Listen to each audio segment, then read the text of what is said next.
할렐루야. 이 시간 어찌 그리 아름다운지요라는 제목으로 하나님 말씀을 전하겠습니다. 시편 8편은 다윗이 지은 시입니다. 표지에 보면 깃딧에 맞춘 노래라고 되어 있는데 깃딧은 기쁨의 노래라는 뜻입니다. 즉 하나님으로 인해 기뻐하며 하나님 은혜의 기쁨 가운데 부르는 찬송, 그것이 바로 깃딧에 맞춘 노래입니다. 다윗의 삶을 돌아보면 정말 하나님의 은혜가 풍성했던 삶이 있고 또한 하나님의 함께하심 가운데 늘 하나님을 찬양했던 다윗의 삶이었음을 우리가 볼 수 있습니다. 근데 다윗의 삶 속에 늘 하나님의 은혜만 있었습니까? 물론 다윗의 모든 삶이 하나님 은혜 가운데 거하는 삶이었지만 다윗의 삶의 하나하나의 여정을 살펴보면 참 하나님의 은혜가 있었던 삶도 있지만 고난과 역경과 환난과 핍박이 있었던 그런 삶이기도 했습니다. 하지만 다윗은 어떠한 상황과 형편 가운데 있든지 항상 하나님을 찬양했습니다. 고난 중에도 하나님을 찬양했고 환난과 핍박 중에서도 하나님을 찬양했습니다. 자신의 죄악으로 인해 하나님의 심판의 징계를 받는 가운데서도 자신의 회개의 심령을 하나님 앞에 찬양의 시로 올려드렸던 사람, 그가 바로 다윗이었습니다. 그런데 그러한 다윗이 오늘 다음과 같이 하나님께 고백합니다. 우리 1절 말씀 다시 한번 더 읽겠습니다. 시작. 여호와 우리 주여, 주의 이름이 온 땅에 어찌 그리 아름다운지요, 주의 영광이 하늘을 덮었나이다. 아멘. 다윗이 무엇이라고 고백합니까? 주의 이름이 온 땅에 어찌 그리 아름다운지요. 사랑하는 성도 여러분, 우리는 이 말씀을 들을 때 실제적으로 어떻게 다가옵니까? 그래, 정말 이 세상은 하나님께서 창조하신 세상이에요. 밤하늘의 수놓인 별을 볼 때 하나님 어찌 이렇게 아름답게 창조하셨습니까? 마른 하늘과 정말 아름다운 그런 날씨를 주실 때 하나님 어떻게 이런 계절을 우리에게 주십니까? 이런 날씨를 우리에게 허락하십니까? 여행 가서 정말 아름다운 풍경을 바라볼 때 정말 하나님의 창조의 섭리가 너무나도 신기합니다. 너무나도 아름답습니다. 우리는 그렇게 고백합니다. 그 이유가 무엇입니까? 우리는 이 모든 우주 만물이 하나님의 작품임을 믿기 때문입니다. 믿습니까? 다윗과 마찬가지였습니다. 다윗은 창조주 하나님을 믿었습니다. 구원자 하나님을 믿었습니다. 스스로 계시는 여호와 하나님을 믿었던 사람입니다. 그 하나님이 다윗의 하나님 되시며 다윗과 언제나 함께 하심을 그는 믿었습니다.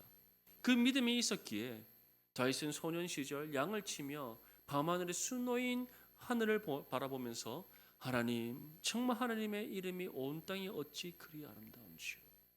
그렇게 수군과 비파를 키며 찬양을 했었습니다. 사울로부터 쫓김 당하며 정말 이굴저굴 숨어 다니는 그 상황 속에서도 다윗은 하나님, 하나님의 이름이 어찌 그리 아름다운지요. 왜 그렇게 고백할 수 있었습니까? 사울이 그렇게 다윗을 잡아 죽이려고 하지만 하나님께서 다윗을 지켜주시고 보호해 주시고 하나님의 그 능력의 팔로 붙잡으셔서 그의 생명이 해하지 않도록 은혜를 베풀으셨기 때문입니다.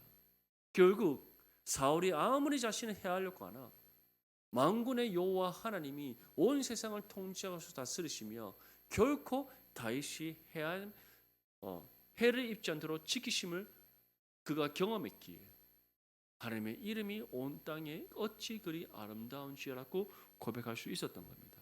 왕이 되었을 때도 마찬가지입니다. 다윗이 이스라엘의 왕으로 했지만 다윗을 통해 이스라엘을 통치하신 분이 누구십니까? 만군의 여호와 하나님이십니다. 그것을 믿었기 때문에 다윗은 자신을 통해 하나님 뜻이 이 땅 가운데 이루어지는 것을 보며 하나님, 정말 하나님의 이름이 어찌 그리 아름다운지요라고 고백할 수 있었던 겁니다. 결국 하나님의 이름이 온 땅이 어찌 그리 아름다운지요란 것은 무엇을 의미합니까? 하나님께서 만물의 주인 되신, 그리고 온 만물 가운데 하나님의 영광이 온전히 임하고 있음에 대한 바울의 신앙의 고백이었던 겁니다.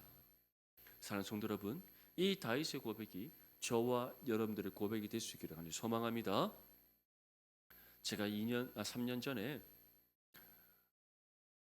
청년들을 데리고 캄보디아 단기 선교를 갔었습니다. 가나안 뜰엄peang 무원교라는 곳에 가서 한 주간 선교 사역을 감당했었는데 이제 화요일, 수요일, 목요일, 금요일 4일 동안 선교 사역을 다 마치고 금요일 밤에 청년들과 함께 모여서 기타를 치면서 찬양을 부르던 중에 한 청년이 자신의 신앙의 간증을 했습니다. 목사님, 제가 이곳에 와서 정말 하나님의 살아계심을 느꼈습니다. 정말 하나님이 이것 가운데도 함께 하심을 제가 경험했습니다. 우리는 언어도 부족하고 그 아이들이 줄 수 있는 것 아무것도 없었는데 부족한 언어로 함께 캄보디아어로 찬양을 부르고 부족한 언어로 우리가 거리에 나가서 전도하고 부족한 언어로 우리가 그들과 함께 뛰어놀고 우리가 한 것이라고는 지극히 작은 것밖에 없는데 그 가운데 그 아이들이 은혜 받고 그 아이들이 하나님을 경험하고 그 아이들이 변화되는 모습을 보면서 하나님의 살아계심을 느꼈습니다라고 고백을 하는 겁니다. 그런 가운데 그 옆에 조금 떨어진 자리에 권사님 네 분이 앉으셔서 또 자기들끼리 또 받은 은혜를 나누고 계셨습니다. 그러던 중 한 권사님이 코로나 시기 때 여동생 권사님이 소천을 하셨습니다. 코로나를 걸리셨는데 제때 치료를 받지 못해서 코로나로 인해서 하나님을 먼저 만나 뵈러 가셨습니다.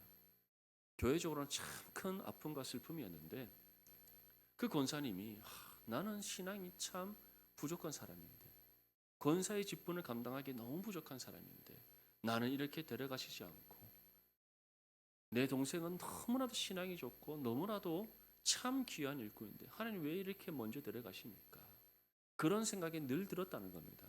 그래도 이번에 선교 와서 좀 하나님을 경험하고 내가 정말 아직까지도 나는 부족하지만 그런 나를 통해 사용하신 하나님이시구나 하는 것을 느꼈고 그래서 나는 정말 아직까지 해야 될 일들이 있구나라는 것을 깨닫게 되었다라고 고백을 하면서 눈을 들어 하늘을 보는데 오늘따라 어떻게 이렇게 하늘이 아름다운지라고 얘기를 하시면서 이 시편 8편 1절 말씀을 암송하셨어요. 그 가운데 저와 함께 있던 청년들, 특별히 그 신앙의 간증을 나누었던 청년이 눈물을 툭툭 흘리면서 이 시편 8편의 찬양을 불렀습니다. 여호와 우리 주여 주의 이름이 온 땅에 어찌 그리 아름다운지요 어찌 그리 아름다운지요. 한번 생각해 보십시오. 그 깜깜한 밤에 서로가 은혜의 간증을 나눈 가운데 한 권사님이 이 시편 8편 1절의 말씀을 암송하고 한 청년이 자신의 신앙의 간증과 함께 이 시편 8편의 찬송을 부르고 정말 얼마나 큰 은혜가 넘쳤던 순간이었겠습니까? 그 가운데 우리는 모두가 느꼈습니다. 이곳 가운데 함께 하시는 하나님, 언제나 우리와 함께 하시는 하나님, 우리는 평소에 바쁜 일상의 삶 속에서 느끼지 못하지만 하나님의 영광은 온 세상을 덮고 있고 그의 이름의 아름다움은 언제나 우리 눈앞에 펼쳐져 있고 그 모든 것을 그 순간에 우리가 다시금 깨닫고 회복되는 그런 시간이었습니다. 사랑하는 성도 여러분, 어떤 특별한 순간이 아니라 어떠한 특별한 장소가 아니라 우리의 일상의 삶 속에서 하나님의 그 이름의 아름다움을 늘 바라볼 수 있기를 소망합니다. 하나님의 그 놀라운 임재하심의 은혜를 경험할 수 있기를 바랍니다. 그래서 우리 또한 일상의 삶 속에서 이 믿음의 고백을 드릴 수 있기를 바랍니다. 여호와 우리 주여 주의 이름이 어찌 그리 아름다운지요. 늘 이 신앙의 고백을 하나님께 올려드리는 저와 여러분들의 삶이 될 수 있기를 축복합니다. 우리 2절에서 5절까지 말씀 함께 읽겠습니다. 시작. 주의 대적으로 말미암아 어린 아이들과 젖먹이들의 입으로 권능을 세우시며 이는 원수들과 보복자들을 잠잠하게 하려 하심이니이다. 주의 손가락으로 만드신 주의 하늘과 주께서 베풀어 두신 달과 별들을 내가 보오니 사람이 무엇이기에 주께서 그를 생각하시며 인자가 무엇이기에 주께서 그를 돌보시나이까. 그를 하나님보다 조금 못하게 하시고 영화와 존귀로 관을 씌우셨나이다. 아멘. 우리가 살아가고 있는 이 세상 속에서 공중 권세 자보자 같이 행세하는 그 사람들은 자신들이 세상의 주인 것처럼 우리 가운데 나타내 보입니다. 근데 오늘 주님께서 우리에게 무엇이라 말씀하고 있습니까? 어린 아이들과 젖먹이들의 입으로 권능을 세우셔서 스스로 공중 권세 잡은 자처럼 행사하는 그 모든 원수와 대적들을 어떻게 하신다?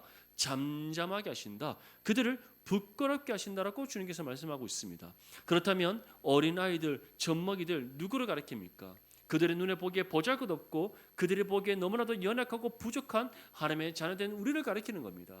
이처럼 우리는 질그릇 같은 존재들이고 그들이 보기에는 어린아이들과 젖먹이들처럼 너무나도 형편없는 것처럼 보일지 모르나 낮은 우리를 들어 사용하여서 스스로 높다 여기는 그들을 낮추시는 하나님이심을 믿으시고 소망합니다. 연약하고 질그릇 같은 우리를 사용하셔서 이 세상을 변화시키시고 하나님의 나라와 뜻을 이루시는 하나님이심을 믿으시고 소망합니다. 무엇보다 그러한 우리를 통해 하나님의 이름의 영광과 아름다움을 세상 가운데 나타내 보이시는 하나님이심을 믿으시고 소망합니다. 그래서 다윗은 다음과 같이 고백하는 겁니다. 사람이 무엇이기에 주께서 그를 생각하시며 인자가 무엇이기에 주께서 그를 돌보시나이까. 우리가 무엇이기에 우리를 생각하시는 것입니까? 우리가 무엇이기에 주님 돌보시나이까? 그렇게 그렇게 다윗은 고백합니다. 다윗의 인생 자체가 그렇지 않습니까? 다윗이 무엇이기에 그 숱한 고난과 역경과 환난과 핍박 속에서 그를 생각하시며 그를 돌보셨겠습니까? 다름 아니 다윗을 사랑하셨기 때문입니다. 우리 또한 마찬가지입니다. 우리는 질그릇 같은 존재들입니다. 보잘것없는 존재입니다. 구원받기에 자격 없는 존재들입니다. 그럼에도 불구하고 우리를 생각하시는 이유, 그럼에도 불구하고 우리를 돌보시는 이유, 정말 어린아이들과 젖먹이들 같은 우리를 사용하셔서 그 원수와 제자들을 무너뜨리시며 그들을 부끄럽게 하시고 그들을 잠잠하게 하시는 이유, 그 이유가 무엇입니까? 우리를 사랑하시기 때문입니다. 그래서 하나님이 사랑이시고 사도 요한이 우리에게 곧 전하는 바와 같이 우리가 하나님을 사랑하시기 이전에 우리를 먼저 사랑하셨고 그 사랑 안에서 우리를 구원하셨음을 믿으시고 소망합니다. 특별히 하나님께서는 우리를 생각하시고 돌보실 뿐만 아니라 우리에게 무엇을 씌우셨다라고 전하고 있습니까? 영화와 존귀로 관을 씌우셨다. 우리를 영화롭게 하시는 하나님, 우리를 위해 예배하신 생명의 면류관을 반드시 우리 머리 위에 씌우시는 하나님, 그 하나님이 우리의 하나님이심을 믿으시기를 소망합니다. 이 은혜가 우리 가운데 있음을 믿는다면 우리가 세상 가운데 고난을 겪는다고 해서 낙심할 이유가 있겠습니까? 우리가 세상으로부터 환난과 핍박을 당한다 해서 우리가 하나님을 원망할 이유가 있겠습니까? 전혀 없습니다. 오히려 우리를 생각하시고 우리를 돌보시는 하나님을 의지하는 것이 마땅합니다. 그 하나님께 우리의 삶을 내어 맡김이 마땅합니다. 하나님의 이름의 능력을 의지하며 우리의 모든 것을 하나님께 기도로 간구하고 하나님께서 반드시 응답하심을 믿는 믿음 가운데 오직 주의 이름의 영광을 위해 살아감이 마땅한 줄 믿습니다. 그런데 참 우리는 연약하여서 이 사실을 잊어버릴 때가 있습니다. 눈앞에 보이는 문제를 바라보기에, 지금 내가 겪고 있는 고난의 고통을 생각하기에 우리를 생각하시고 돌보시며 우리를 영화롭게 하시고 생명의 면류관을 예비하신 하나님의 은혜를 잊어버리는 겁니다. 그 은혜를 잊어버리는 순간 우리의 입술에서 나오는 것은 원망과 불평밖에 없습니다. 사랑하는 성도 여러분, 입술로 죄를 짓지 않기를 간절히 소망합니다. 하나님 왜 응답 안 해주십니까? 이렇게 기도를 하는데 왜 내 눈에 보여주시지 않습니까? 저는 그런 기도 많이 했습니다.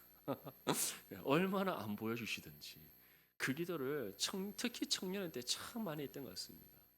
하나님 왜 길이 안 열릴까요? 이렇게 노력을 하고 이렇게 열심을 다해서 수고하고 열심을 다해서 내가 이렇게 살아가고 있는데 왜 길이 안 열릴까요? 하나님은 반복적으로 말씀하셨음에도 불구하고 듣지 않는 것은 제 자신이었습니다. 내가 길을 알려줬는데 네가 안 가지 않느냐. 그 말씀을 늘 하셨는데 제가 듣지 않았던 겁니다. 우리 하나님께서는 우리를 위해 다 응답도 예배해 놓으셨고 가장 좋은 것을 주시는 하나님이신 믿으시기 소망합니다. 근데 왜 우리가 원망하고 불평하는지 아십니까? 하나님의 때와 우리의 때가 다른데 하나님의 때를 기다리지 못하는 우리의 미련함과 어리석음 때문입니다.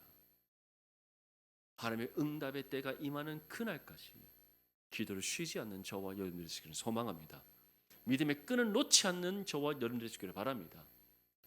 믿음의 끈을 끝까지 붙잡고 하나님의 때를 기다리며 믿음의 인내로 간구할 때에 우리를 위해 가장 좋은 것으로 예비하신 하나님께서 하나님의 때에 가장 기뻐하시는 방법으로 반드시 응답해 주십니다.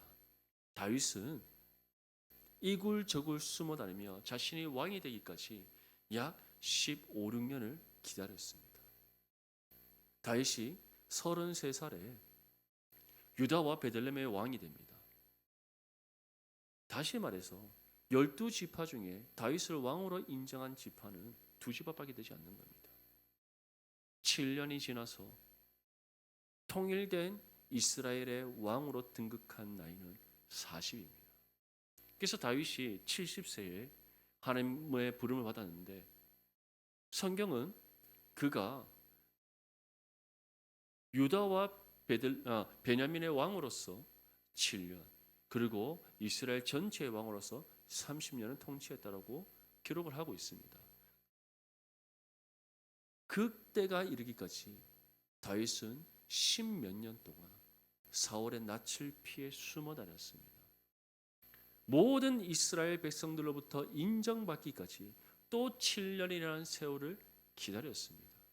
그래서 짧게는 20년, 길게는 23, 4년의 세월을 다윗은 하나님의 때가 이루어지는 그날을 기다리며 기도하면서 믿음의 인내로 하나님의 때를 기다렸던 사람, 그가 바로 다윗이었습니다. 하물며 다윗이 기다렸다면 우리가 기다리지 못할 이유가 있겠습니까? 오늘 다윗은 분명히 고백합니다. 사람이 무엇이기에 주께서 그를 생각하시며 인자가 무엇이기에 주께서 그를 돌보시나이까. 영화와 존귀로 우리에게 관을 씌우신 하나님이시다. 우리를 생각하시고 돌보시며 우리를 영화롭게 하시고 생명의 면류관을 반드시 씌워주신 하나님이심을 기억하며 하나님의 때를 기다리고 하나님 예배하신 이 모든 은혜를 받아 감사함으로 영광 올려드리는 저와 여러분들이 되시기를 소망합니다. 우리 6절에서 8절까지 말씀 함께 읽겠습니다. 시작. 주의 손으로 만드신 것을 다스리게 하시고 만물을 그의 발 아래에 두셨으니 곧 모든 소와 양과 들짐승이며 공중의 새와 바다의 물고기와 바닷길에 다니는 것이니이다. 아멘. 다윗을 통해서 하나님께서는 또 다른 하나의 예언의 말씀을 전하십니다. 그 예언의 말씀이 무엇입니까? 바로 우리 주 예수 그리스도에 관한 예언의 말씀입니다. 주의 손으로 만드신 것을 다스리게 하시고 만물을 그의 발 아래에 두셨다. 이것은 곧 장래에 다윗의 후손으로 이 땅에 오시는 예수 그리스도를 통해 하나님께서 행하실 일에 대한 예언의 말씀인 겁니다. 하나님께서는 우리 주님을 어떻게 하신다는 겁니까? 모든 이름 위에 뛰어나게 하시고 만물 위에 계신 우리 주 예수 그리스도의 살아계심을 나타내 보이셔서 예수 그리스도의 통치와 다스림이 이 땅 가운데 임하게 하심을 지금 말씀하고 있는 겁니다. 다윗은 이 말씀의 실제적인 뜻이 무엇인지 알지 못했을 수도 있습니다. 하지만 우리는 이미 성취된 구원의 시대를 살아가고 있는 하나님의 자녀이기에 이 말씀이 우리 주 예수 그리스도를 통해 어떻게 성취되었는지를 알고 있습니다. 말씀이 육신이 되어 이 땅 가운데 오신 예수님께서 우리를 구원하시기 위해 십자가의 죽음과 부활을 감당하셨습니다. 부활하신 이후에 40일 동안 제 아들과 많은 무사람들에게 자신의 부활의 모습을 보시고 난 후에 이제 하늘로 승천하셔서 하나님 보좌 우편에서 우리를 위해 중보하실 뿐만 아니라 모든 이름 위에 뛰어나시고 만물 위에 계신 우리 주 예수 그리스도께서 성령을 통해 이 땅을 통치하시고 다스리심을 믿을 수 있기를 소망합니다. 그 말씀을 우리에게 전하고 있는 겁니다. 그렇다면 이 말씀이 오늘날 우리에게는 어떠한 은혜로 다가오는 겁니까? 우리 또한 예수 그리스도를 믿음으로 구원받아 하나님 자녀된 거룩한 믿음의 손으로서 하나님의 세상을 향한 하나님의 통치와 다스림이 우리를 통해 이 땅 가운데 이루어짐에 대한 말씀인 겁니다. 우리를 통해 하나님 이름의 아름다움이 세상 가운데 나타나게 하신다는 말씀인 겁니다. 우리를 통해 하나님의 영광과 그 임재가 세상 가운데 있음을 나타내게 하신다는 말씀입니다. 결국 하나님께서는 누구를 통해 이 모든 은혜의 역사를 이루시기를 원하시는 겁니까? 하나님 자녀된 우리를 통해 이루시기를 원하시는 겁니다. 이 말씀을 기억하며 우리의 삶을 먼저 돌아봅시다. 정말 나는 하나님의 통치와 다스림을 세상 가운데 실현해 나가는 삶인지, 하나님의 뜻이 하늘에서 이루어진 것처럼 나를 통해 이루시고자 하시는 뜻을 이뤄가는 삶인지, 하나님 이름의 아름다움과 그 영광을 증거하는 삶인지 돌아볼 수 있기를 바랍니다. 오늘 이 순간부터 정말 이 모든 은혜의 역사를 세상 가운데 이뤄가는 삶이 되고자 결단하시고 결단한 바대로 정말 하나님의 말씀의 가르침을 따라 살아감으로써 이 모든 은혜의 역사를 이뤄가는 저와 여러분들의 삶이 되시기를 축복합니다. 우리 마지막으로 9절 말씀 함께 읽겠습니다. 시작. 여호와 우리 주여 주의 이름이 온 땅에 어찌 그리 아름다운지요. 아멘. 마지막으로 다윗은 다시 한번 다음같이 하나님께 고백합니다. 여호와 우리 주여 주의 이름이 온 땅에 어찌 그리 아름다운지요. 이 믿음의 고백처럼 하나님께서는 우리를 통해 그 이름의 아름다움을 세상 가운데 나타내 보이시기를 원하십니다. 이를 위해 우리를 사랑하시는 하나님께서 우리를 생각하시고 우리를 돌보시며 우리를 위해 우리를 영화롭게 하시고 우리를 위해 생명의 멸류관을 예배하신 하나님이십니다. 그리고 이제 우리 안에 임하셔서 함께 하시는 성령께서 우리를 통해 하나님의 통치가 세상 가운데 실현되게 하시고 하나님의 이름의 아름다움이 세상 가운데 나타내게 하시기를 원하신다는 것을 분명히 기억할 수 있기를 바랍니다. 오늘 이 말씀을 통해서 먼저는 정말 우리의 삶을 돌아볼 수 있기를 바랍니다.